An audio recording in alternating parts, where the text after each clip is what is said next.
અંકલેશ્વર તાલુકા સબ જેલમાં ગુરુવારના રોજ એક કેદીનું મોત થતા ચકચાર મચી ગઈ છે।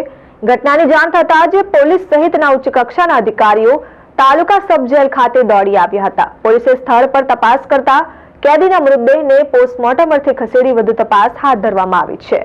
અંકલેશ્વરમાં આવેલ તાલુકા સબ જેલમાં 2 દિવસ પહેલા કોસંબા રેલવે પોલીસ એક આરોપી નામે કિરણ કલ્લુભાઈ વસાવાને મૂકી ગયા હતા।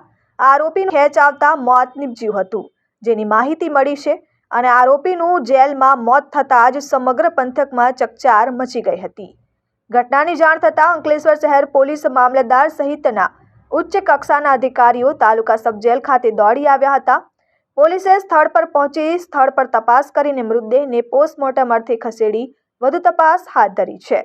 આ મામલે ઇન્ચાર્જ એસપી ચિરાગ દેસાઈએ ટેલિફોનિક વાતચીતમાં જણાવ્યું હતું કે તેને ખેંચ આવતા મોત થયું હોય અને તેમ પ્રાથમિક અનુમાન લગાવવામાં આવી રહ્યું છે, પરંતુ તેના મોતનું સાચું કારણ પેનલ પોસ્ટમોર્ટમ કરાવ્યા બાદ જ જાણવા મળી શકશે।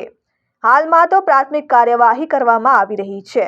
Dharmesh Patel, RN news, Ankleshwar.